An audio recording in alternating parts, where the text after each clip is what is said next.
하나님은 영이시니 인간인 우리가 하나님을 볼 수도 없고 알 수가 없습니다. 때문에 하나님은 성경을 통해서 하나님 자신을 우리에게 보여주셨습니다. 오늘 성경 본문에 나타난 하나님은 어떤 분일까요? 하나님은 심판자 되시는 분입니다. 오늘 본문 말씀 4절과 5절에 내가 내 친구 너희에게 말하노니 몸을 죽이고 그 후에는 능히도 못하는 자들을 두려워하지 말라. 마땅히 두려워할 자를 내가 너희에게 보이리니 곧 죽인 후에 또한 지옥에 던져넣는 권세 있는 그를 두려워하라. 내가 참으로 너희에게 이르노니 그를 두려워하라.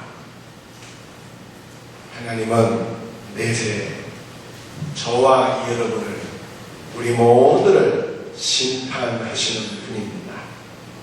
하나님은 인간의 영혼과 육신을 지옥에 던져 넣으실 수 있는 권세가 있는 분이에요. 따라서 우리는 심판자 되시는 하나님을 두려워하며 살아야 합니다. 사람은 사람의 눈을 속일 수는 있어도 심판자 되시는 하나님을 속일 수는 없습니다. 심판자 하나님 앞에 우리가 은밀하게 한 모든 것이 드러나게 된다. 성경이 말씀하고 있어요. 오늘 2절과 3절 말씀이죠. 감추인 것이 드러나지 않을 것이 없고 숨긴 것이 알려지지 않을 것이 없느니 이러므로 너희가 어두운 데서 말한 모든 것이 광명한 데서 들리고 너희가 골방에서 귀에 대고 말한 것이 지붕 위에서 전파되리라. 이거는 모르겠지. 내가 은밀하게 하는 것을 누가 알겠어?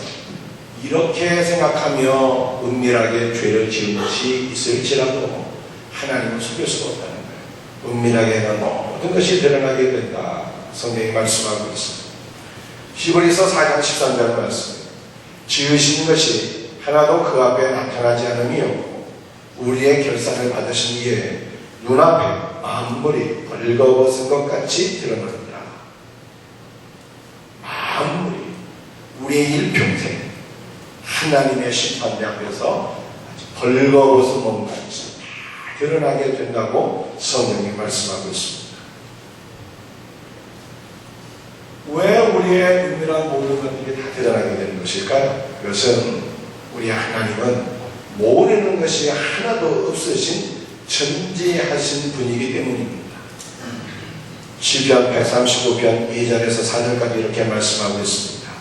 주께서 내가 안고 일어섬을 하시며 멀리서도 나의 생각을 밝게 하시오며 나의 모든 길과 내가 눕는 것을 살펴보셨으므로 나의 모든 행위를 피하시오니 여호와여 내 혀의 말을 하나도 모르시는 것이 없으십니다. 우리 하나님은요 내 마음의 생각을 통촉하시고 내 입술의 혀의 말과 우리 안고 일어서는 우리 행하는 모든 것들 모르시는 것이 하나도 없으시다는 거예요. 그래서 우리는 우리의 행한 바를 따라서 하나님 앞에 내세의 최후의 심판을 받게 된다. 이렇게 말씀합니다. 구약성경 보면 요나라는 선지자가 있었는데 니느웨로 가서 하나님의 말씀을 증거하는 것이 너무나도 듣기 싫어서 하나님 말씀에 불순종하여 다시스로 도망갔습니다. 뱀이 창에 숨어 아무도 모르게 도망갔어요. 그러나 사람의 눈은 피할 수가 있었으나 하나님의 눈은 속일 수가 없었습니다. 하나님께서 바다에 큰 풍랑이 일게 하셔서 요나를 심판하셨습니다. 풍랑으로 바다에 빠진 요나는 큰 물고기 뱃속에 들어가게 되었어요. 물고기 뱃속에서 요나가 하나님 앞에 이렇게 자신의 죄를 깨닫고 고백하게 되었습니다. 하나님, 다시는 하나님의 결정을 따르지 않겠습니다. 하나님, 다시는 하나님의 말씀을 불순종하여서 도망다니지 않겠습니다. 철저히 그에게 하고 나서야 요나가 구원을 받게 된 것입니다. 성경은 우리의 모든 것을 아시는 하나님의 눈을 피할 수가 없대요. 그래서 우리는 우리의 모든 행한 바를 따라서 마지막 날 심판을 받게 된다 말씀하고 있습니다. 오늘 성경에 나타난 하나님은 어떤 분일까요? 하나님은 우리의 모든 것을 세밀하게 하시고 우리를 돌보시는 분이다, 그렇게 말씀하고 있습니다. 오늘 본문 말씀 6절과 7절 말씀, 참새 5마리가 두 아사리온에 팔리는 것이 아니라 그러나 하나님 앞에는 그 하나도 잊어버린 바 되지 아니하는도다. 너에게는 심지어 머리털까지도 다 쓰신 바 되었나니 두려워하지 말라. 너희는 많은 참새보다 더 귀하니라. 사랑하는 성도들이요, 우리 하나님께서는요, 공중에 나는 참새 한 마리도 귀하게 여기시는 분입니다. 하물며 하나님의 형상대로 지음받은 저와 여러분을 어찌 하나님께서 사랑하지 않으시겠습니까? 어찌 존귀하게 여기지 아니하시겠습니까? 우리에게는 머리털까지라도 다 사신 바 되었노라, 성경 말씀하고 있습니다. 여러분들 자신의 머리털이 몇 개나 되시는지 알고 계십니까? 머리털의 숫자 알고 계시면 한번 손 들어보세요. 주변 머리 없는 분들 빼고, 소갈머리 없는 분들 빼고, 정상적으로 다 있는 분들 기준으로 해서 머리털 몇 개나 될까요? 모르시죠? 정상인의 머리털 개수가 12만 개 정도 된다고 합니다. 우리 동양인, 서양인과 동양인이 조금씩 다 다른데 동양인 기준으로 해서 12만 개. 그런데 우리도 모르는 머리털 개수는 하나님은 정확하게 알고 계신다는 거예요. 우리에 대해서 모르시는 것이 없어요. 모든 것을 세밀하게 하시고 우리의 삶 모든 것을 우리 하나님은 보살펴 주시고 우리의 모든 필요를 채워주시는 분인 것을 믿으시기를 바랍니다. 오늘 본문에 나타난 하나님은 심판자 되시는 하나님이세요. 또 우리의 모든 것을 세밀하게 아시고 돌보시는 하나님이세요. 이러한 심판자 하나님을 두려워하게 될 때 우리가 바르게 살 수가 있습니다. 우리의 모든 것을 세밀하게 하시고 돌보시는 하나님을 신뢰하게 될 때 우리가 근심 걱정하지 않고 담대하게 살 수가 있습니다. 심판자 하나님 앞에서 우리가 어떻게 살아야 되는 것일까? 세 가지 말씀을 증거할 때 여러분들 잘 기록하고 은혜 받을 수 있기를 바랍니다. 첫째로는요, 심판자 되신 하나님 앞에서 우리가 정직한 삶을 살아야 합니다. 하나님은 우리를 심판하시는 분입니다. 그런데 최후의 마지막 날 심판대 앞에서 아버지 하나님께서 우리를 심판하실 때 그 심판의 기준이 뭐냐면 어떠한 잣대를 가지고 하나님께서 우리를 심판하실 때 그것은요, 정직입니다. 정직하지 못한 자, 곧 한결같이 못한 자는 심판을 받게 됩니다. 그래서 우리 예수님은 1절에 이렇게 말씀하셨습니다. 바리새인들의 누룩, 곧 외식을 주의하라. 기독교에 교단이 많이 있어요. 장로들이, 강도들이 교단이 많이 있는 것처럼 예수님 당시 유대교인데요, 유대교 안에도 이 교단이 많이 있어요. 파가 많이 있었다. 사두개 파도 있어, 에센 파도 있어, 바리새 파도 있어. 그런데 바리새파 사람들은 겉으로 드러나는 청결을 굉장히 중시했어요. 이 사람들은 음식을 먹을 때는 반드시 손을 씻고 먹었어요. 그리고 마시는 잔과 그 다음에 사용하는 대접에 청결을 중요시해서 물을 마시고 음식을 먹을 때는 반드시 그릇을 깨끗하게 사용했어요. 그러나 그들의 마음은 탐욕과 악독으로 가득 찼어요. 바리새인들은 한마디로 겉과 속이 다른 사람들이었습니다. 그래서 예수님은 그들을 향해서 평토장한 무덤과 같다 이렇게 말씀하십니다.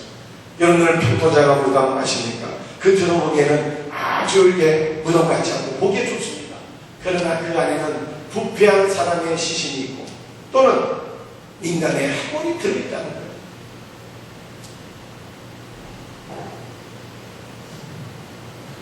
마찬가지로 바리새인들은 겉으로 보기에는 신앙이 매우 아름다웠습니다. 신앙이 매우 거룩해 보였어요. 그러나 하나님께서 보시기에 그들은 위선자에 지나지 않았습니다. 하나님은 인생이 아니시네 사람의 겉모습을 보시지 않고 그들의 속 심령을 감춰하셨다. 그러므로 우리는 하나님 앞에 바리새인과 같지 않은 겉과 속이 같은 사람, 한결같은 사람, 정직하고 투명한 인생이 될 수 있기를 주님의 이름으로 축복합니다. 다윗은 우리아의 아내 바세바를 보고 간음죄를 저질렀습니다. 뿐만 아니라 이 간음죄를 숨기기 위해서 바세바의 남편 우리아를 전쟁터에서 불러들여서 바세바와 동침하게 했습니다. 그런데 우리아는 충성된 사람이었습니다. 그래서 왕에게 이렇게 얘기했습니다. 내 주 다윗 왕이시여, 요압과 내 모든 동료들이 전쟁터에서 피를 흘리며 싸우고 있는데 내가 어찌 집으로 돌아가서 평안하게 내 아내와 더불어 같이 잠잘 수 있겠습니까? 저는 그렇게 할 수 없습니다. 왕의 말을 듣지 않고 그랬더니 다윗 왕이 이 우리아를 어떻게 했습니까? 전쟁터 한복판에 보내서 그 치열한 전투 가운데 죽게 만들었습니다. 우리아가 죽게 되자 다윗은 우리아의 처인 바세바를 불러들여서 자신의 아내로 맞아들였어요. 이 사건을 바라보면서 유대 백성들이 다윗을 칭송했습니다. 왜 칭송했을까요? 다윗 왕은 자신의 신하인 우리아가 죽게 되자 그 미망인 바세바를 외면하지 않고 미망인 바세바를 책임져줬다는 거예요. 의리 있는 소문으로 지도자로 다윗을 칭송했어요. 그러나 다윗이 사람의 눈을 속일 수가 있었지만 하나님의 눈을 속일 수가 없었어요. 하나님께서 보실 때, 인간의 심령을 감찰하시는 하나님께서 보실 때 다윗의 행위가 몹시 약했다는 거예요. 그래서 하나님께서 선지자 나단을 보내서 다윗을 책망하시고 심판하셨습니다. 사랑하는 성도들이여, 정직하게 행하시기를 바랍니다. 여러분들이 가정과 직장과 사업장에서 정직한 사람이 되시기를 바랍니다. 제발 회장은 비자금 문제로 수사를 받고 구속되기 일부 직장 상태에 있습니다. 요셉은요, 직장에서 정직하게 일했습니다. 그래서 보디발 장군은 요셉에게 맡긴 것은 무엇이든지 믿고 돌아보지를 않았습니다. 그만큼 요셉이 하나님 앞에 사람 앞에 정직하게 일하고 신뢰를 받았다는 것입니다. 요셉이 왜 정직한 삶을 살았을까요? 그것은 심판자 되시는 하나님을 두려워했기 때문입니다. 요셉은 보디발 장군의 부인이 유혹을 할 때에도 내가 이 큰 죄를 하나님 앞에 어찌 득죄하리요 고백하면서 하나님을 두려워하고 범죄하지 않았다. 성도는 심판자 대신 하나님을 두려워해야 됩니다. 그럴 때 정직할 수 있습니다. 바르게 살 수 있습니다. 우리 하나님께서는요, 정직한 자를 기뻐하시고 높이 들어 세워하시는 분인 것을 믿으시길 바랍니다. 여러분들의 아브라함 링컨의 얘기를 알고 계시잖아요. 아브라함 링컨이 얼마나 정직했는지, 정직한 애구가 그의 별명이었습니다. 그가 장사를 할 때 그것으로부터 1센트를 덜 준 적이 있었는데 주일에 3만이나 들어서 그 사람에게 찾아가서 1센트 돌려주고 다시 3만이 갖고 왔다. 일평생 하나님 앞에 사람 앞에 정직하게 행하였더니 하나님께서 그를 축복하사 미국 역사상 가장 존경받고 위대한 대통령이 되게 하신 것을 믿으시길 바랍니다. 하나님은 정직한 자를 이와 같이 축복하시지만 거짓되고 한결같지 않은 자를 심판하십니다. 그러므로 우리 사랑하는 성도들이 하나님 앞에서 겉과 속이 한결같고 투명하고 정직하고 바르게 살 수 있는 복된 은혜가 있기를 주님의 이름으로 축복드립니다. 하나님은 우리를 심판하시는 분이에요. 하나님께서 우리를 심판하실 때 그 심판의 기준이 무엇일까요? 우리가 어떻게 살아야 되는 것입니까? 심판의 두 번째 기준은 예수님을 시인하느냐, 그렇지 않으면 예수님을 부인하느냐 하는 거예요. 오늘 본문 말씀 8절과 9절입니다. 내가 또한 너희에게 말하노니 누구든지 사람 앞에서 나를 시인하면 인자도 하나님의 사자들 앞에서 그를 시인할 것이요 사람 앞에서 나를 부인하는 자는 하나님의 사자들 앞에서 부인을 당하리라. 무슨 말입니까? 여러분도 잘 들어보세요. 여러분들이 이 땅에서 사람들에게 예수님을 신하면 내세에 하나님의 나라에서 예수님 만나게 될 때 예수님께서 여러분들을 거듭난 하나님의 자녀로 인정해 주시는. 그러나 이 땅에서 여러분들이 사람들 앞에 예수님을 부인하면 내세에 하나님 나라에서 예수님도 여러분을 부인하실 것이라는 것입니다. 현세에 내가 예수님을 하나님의 아들로 시인하고 고백하는 것이 내세의 심판과 직결되는, 이것은 저의 말이 아니고 성경의 말씀입니다. 사랑하는 성도들, 그러므로 여러분들이 내세의 주님 앞에 심판받을 것을 원치 아니하고 주님 앞에 칭찬받기를 원치, 그렇다면 예수님을 시인하고 고백하면서 서만화 교회의 감독이었던 홀리갑의 순교 사활을 여러분들이 알고 계실 줄 믿습니다. 터키의 이즈미리의 홀리갑 기념교회가 있는데 그 안에 홀리갑의 순교 장면이 그려진 성화가 걸려 있습니다. 그는 황제의 숭배를 거부합니다. 오직 유일신 하나님만을 믿다가 체포되었습니다. 온갖 후회를 다했지만 그는 끝까지 믿음을 지켰습니다. 그는 재판관 앞에서 당당히 자신의 믿음을 증거했습니다.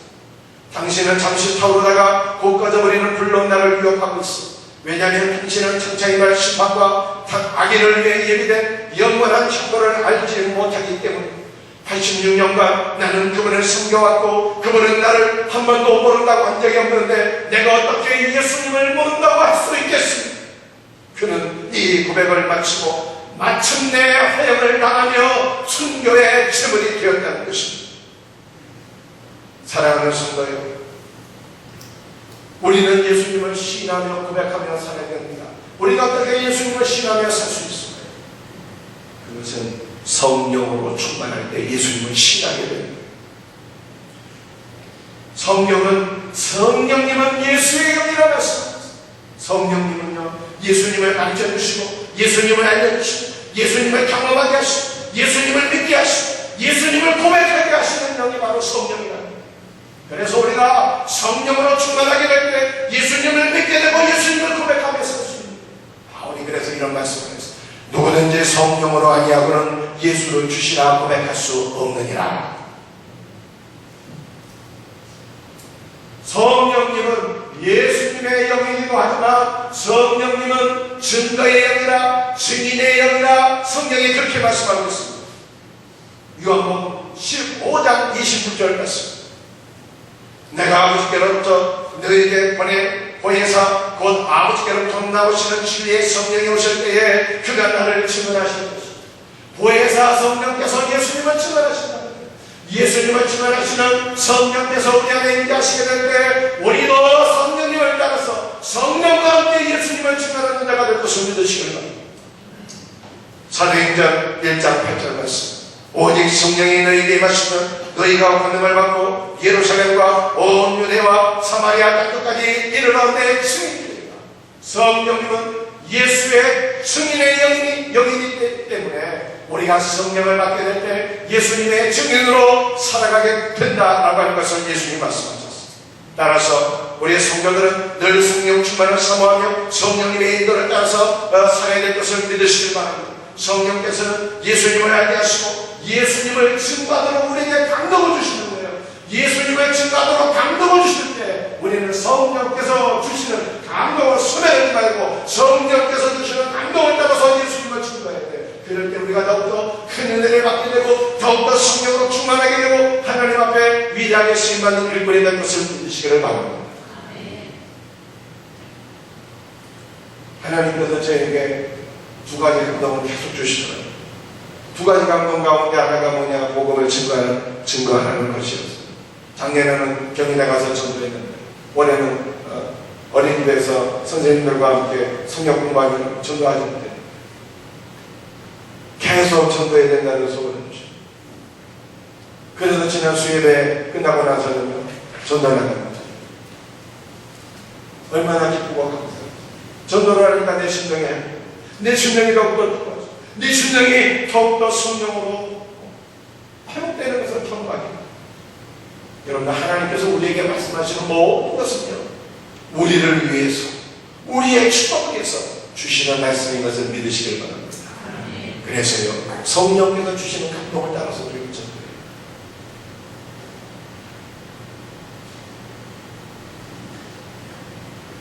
하나님은 우리의 심판자가 되시는 분이에요.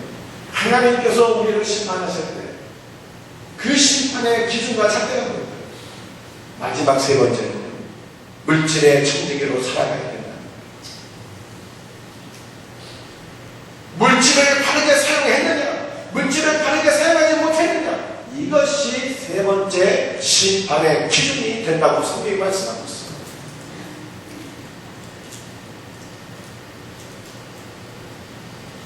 한 사람이 예수님께 유산 상속 문제를 중개해 주실 것을 요청했습니다. 13절 말씀해 보니까 무리 중에 한 사람이 이르되 선생님, 내 영을 명하여 유산을 나와 나누게 하소서, 그렇게 부탁을 했습니다. 그런데 15절에 우리 예수님 말씀하시기를 이렇게 말씀하십니다. 삶과 모든 탐심을 물리치라 사람의 생명이 그 소유에 넉넉한 데 있지 아니하니라. 그러면서 예수님께서는 한 어리석은 부자의 이야기를 말씀해 주십니다.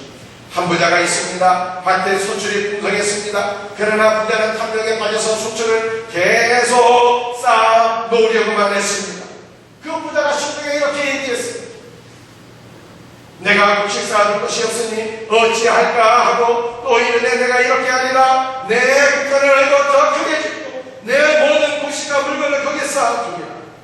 그런데 하나님은 탐욕에 빠져서 계속 창고를 크게 짓고 그 수출을 끝없이 쌓아 놓으려고만 했던 이 어리석은 부자를 향해서 그렇게 말씀하셨습니다. 어리석은 자여, 오늘 밤에 내 영혼을 부로 찾으리니 그리하면 내 준비한 것이, 내 쌓아놓은 것이 누구의 것이 되겠느냐. 어리석은 부자는요, 자기 재산의 주인이 자기가 아닌 하나님이라는 것을 몰랐습니다. 부자는 물질의 관리자이지 주인이 아니었습니다. 물질의 주인은 하나님이었어요. 그러나 부자는 이것을 모른 채 착각했습니다. 물질의 주인이 자기인 줄만 알았어요. 성경은 물질의 주인이 하나님이시라고 우리에게 말씀하고 있어요. 역대상 29장 11절 말씀에 천지에 있는 모든 것이 다 주의 것이로소이다. 부와 귀가 다 주께로부터 말미암아 우리에게 옵니다. 천지에 있는 모든 것이 다 하나님께서 창조하신 것이고, 모든 것의 주권과 소유권이 아버지 하나님께 있다는 거예요. 여러분들 이것을 믿습니까? 그러므로 성도는 물질의 주인이 아니라 청지기로서 종의 의식을 갖고 우리를 물질을 바르게 관리하고 바르게 사용해야 된다는 거예요. 어리석은 부자는 재물을 쌓아놓기만 좋아했지, 하나님께서 맡겨주신 물질을 바르게 써야 된다, 바르게 활용해야 된다 라고 하는 것을 알지 못해서 심판을 받았다. 사랑하는 성도들이여, 우리는 재물을 관리하는 하나님의 청지기로서 어떻게 물질을 바르게 관리하며 살아야 될까요? 오늘 본문 말씀은 물질의 주인이 하나님이라, 물질의 공짜도 하나님이라는, 그러므로 우리는 물질의 청지기로서 어떻게 물질을 바르게 관리해야 되는가, 이거 관리 잘못하게 되면 하나님은 심판을 받게 되는데,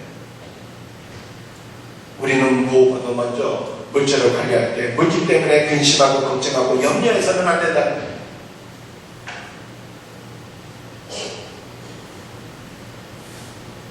물질의 주인이 하나님이에요. 물질의 공급자도 하나님이십니다. 그러므로 성도는, 아니 공급자가 하나님인데 내가 왜 걱정을 해야 걱정할 필요가 없잖아요. 22절에 이렇게 하나님께서 말씀하셨어요. 주께서 이렇게 말씀하셨어요. 그러므로 내가 너희에게 이르노니 너희 목숨을 위하여 무엇을 먹을까, 몸을 위하여 무엇을 입을까 염려하지 말라. 주인이 하나님이시고 물질의 공급자가 하나님이신데 너희가 왜 염려하냐? 하나님께서 우리의 삶의 끈을 채워주신다. 그래서 우리 주님께서 24절에 이렇게 말씀하셨어요. 까마귀를 생각하라. 심지도 아니하고 거짓도 아니하며 골방도 없고 창고도 없으되 하나님께서 기르시나니 너희는 새보다 얼마나 더 공중에 나는 까마귀도 하나님께서 먹이시는데 하나님께서 너희의 피를 채워주시 아니하시겠느냐. 27절부터 29절까지 이렇게 말씀하셨어.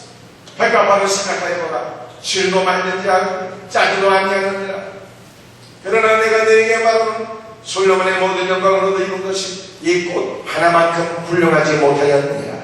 오늘에 있다가 내일 나궁에 던져지는 그 불도 하나님이 이렇게 입히시거든. 하물며 너희를 보냐. 믿음이 작은 자들아, 너희는 무엇을 먹으며 무엇을 마실까 하여 구하지도 말며 근심하지도 말라 하리라. 이 말을 말씀하십니다. 사랑하는 성도들, 공급자 되신 하나님이 계시기 때문에 우리는 물질 때문에 걱정하고 근심하지 말아야 될 것을 믿으시기 바랍니다. 참새와 로빈새의 이야기가 있습니다. 로빈새가 참새에게 얘기했어요. 참 이상하다. 사람들은 왜 저렇게 많이 걱정을 하고 왜 저토록 안절부절하며 살고 있니? 그러니까 참새가 이렇게 대답했어요. 내 생각에는 말이야, 나와 너를 돌보아주시는 분, 하늘에 계신 하나님 아버지, 그분이 저들에게는 계시지 아니한다. 하나님이 안 계시니 저렇게 근심 걱정하며 살지. 그렇게 얘기해요. 사랑하는 성도들, 재물로 인해서 근심하고 걱정하는 자는 물질의 주인 되시고 공급자 되신 하나님을 신뢰하지 아니하는 것입니다. 여러분의 모든 근심과 걱정과 염려를 하나님께 내어 맡기시기를 바랍니다. 여러분들 이제까지 살아온 거 보세요. 하나님께서 먹을 거 주셨잖아요. 주셨으니까 지금까지 먹고 삽니다. 이제까지 우리의 삶을 책임져 주시는 하나님께서 어찌 우리의 삶을 앞으로 책임져 주지 아니하시겠습니까? 우리를 창조하신 하나님께서 우리의 필요를 어찌 채워주시지 아니하시겠습니까? 아들을 주신 아버지 하나님께서 목숨보다 더 귀한 아들을 주셨는데 어찌 아들과 함께 우리에게 모든 것을 은사로 주시지 아니하시겠습니까? 공급자 되신 하나님을 믿고 신뢰하시고 모든 근심과 걱정과 염려를 내려놓을 수 있는 은혜가 있기를 바랍니다. 물질의 충격으로서 우리는 어떠한 삶을 살아야 될까요?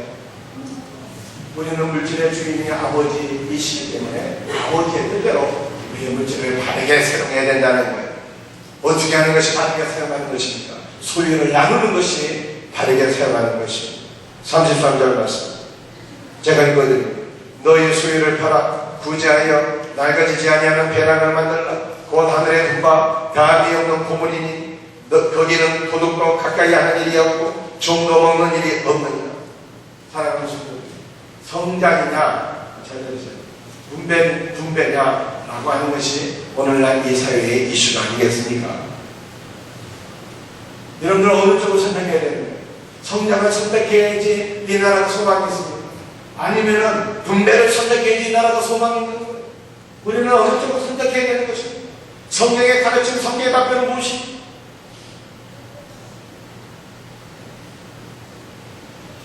성장만 추구하게 되면 경제민주화를 이룰 수가 없잖아요. 부익부, 빈익빈 이 현상이 더욱더 심화가 됩니다. 그렇다고 성장하지 않고 분배만 추구하면 결국에 나누어줄 것이 있어야 되는데 나누어줄 것이 없게 돼요.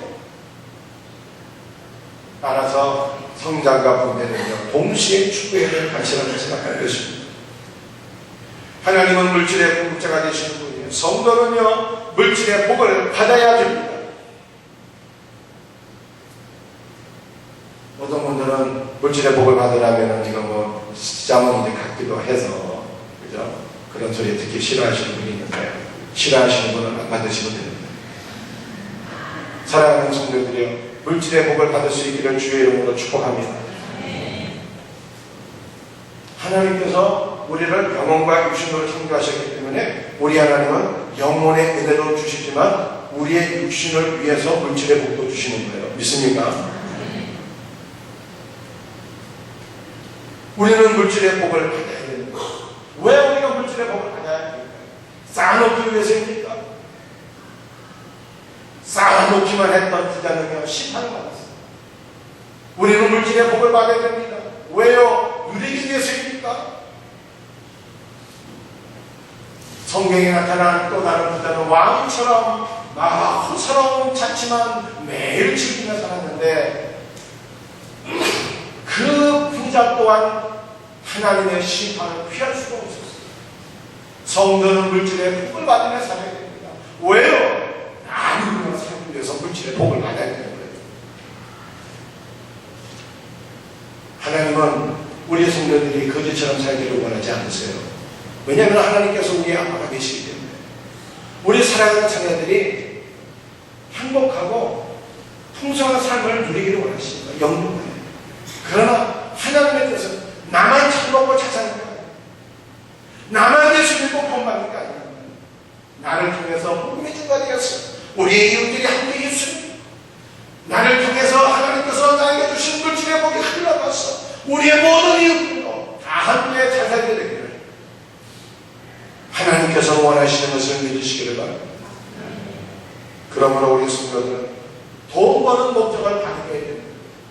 내가 왜 직장을 해야 되는지, 내가 왜 사업을 해야 되는지, 내가 왜 돈을 벌어야 되는지 목적을 분명히 하고 살아야 됩니다.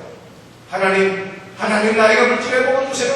나는 왜 사겠습니다. 선교하며 사겠습니다. 구제하며 사겠습니다. 좋은 일 많이 하며 사겠습니다. 사명을 감당하며 사겠습니다. 하나님 나에게 축복해 주세요. 이렇게 기도할 수 있어야 된다. 믿습니까? 사랑하는 성도들, 하나님께서 저에게 감동을 계속 주시는데 두 번째 감동은요,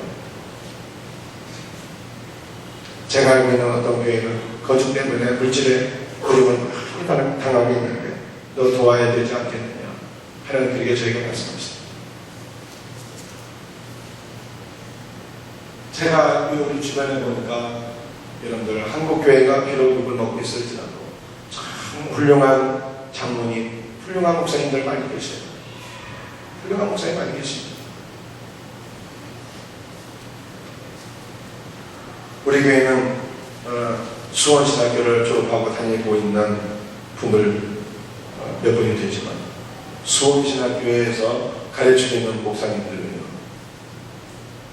사례비 받고 가르치는 분들이 아니에요. 저는 4년 동안 봉사하고 힘들어서 지금 중단하고 있지만 한평생을 그렇게 헌신하시는 분들이 있어요. 받는 게 아니라 헌신하면서 가르칩니다. 제가 알고 있는 어떤 목사님은 자기가 섬기는 교회가 아닌데 건축하는 교회만 보면 그냥 헌신하십니다. 얼마나 도전을 많이 했습니다. 저도 과거에는 그렇게 하면서 살았는데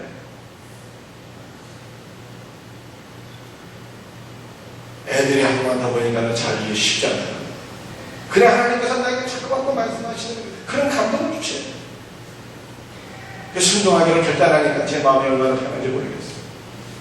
사랑하는 성도들, 우리가 어떻게 살아야 돼요? 자꾸만 초심을 회복해. 우리는 주께서 주신 초심을 자꾸만 회복했어요. 하나님께서 나에게 주신 모든 은혜와 축복을 나누며 살아야 돼요. 축복의 통로가 될 수 있는 우리 성도들이 되시기를 바랍니다. 축복의 통로가 될 수 있는 우리 생명샘교가 될 수 있기를 주의 이름으로 축복합니다. 사랑하는 성도들, 여러분들 하나님께서 감동을 주시는 것이 있으면요, 빨리 순종해야 돼요. 빨리 순종하지 않으면 우리의 마음은 괴로워요. 전도 하나만 감동에 순종했더니 얼마나 기쁘고 감사합니다.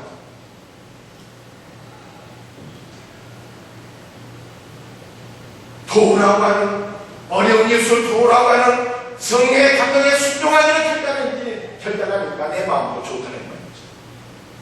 사랑하는 성도, 우리가 8월달에 농원천 선교하는 일도 있잖아요. 여러분들에게 혹시 성령께서 감동으로 말씀하시는 것이 있지는 않습니까? 빨리 순종해야 되는 거예요. 빨리 순종해야 돼요. 말씀을 마치겠습니다. 우리 하나님께서는요, 우리의 삶의 심판자 되십니다. 우리의 모든 것을 세밀하게 하시고 우리의 삶을 돌보십니다. 이 하나님 앞에 우리가 어떻게 살아요? 심판자 되신 하나님 앞에 우리가 어떻게 살아야 됩니까? 심판의 기준은 세 가지가 있다. 세 가지. 정직하냐 정직하지 못하냐, 겉과 속이 동일한가, 한결같은가 한결같이 못한가. 첫 번째 기준. 두 번째 기준은 예수님을 신앙에 살고 있느냐, 예수님을 부인하며 살고 있느냐, 이것이 사랑하는 성도들, 예수님을 증거하며 사세요. 세 번째 기준은 무엇입니까? 세 번째 기준은 물질의 천국으로 살고 있느냐, 물질의 천국으로 살고 있지 못하느냐. 하나님께서 맡겨주신 물질 바르게 관리하고 바르게 헌신할 수 있는 성도들이 되기를 주의 이름으로 축복합니다. 우리 다 같이 일어나서 찬송하시겠습니다.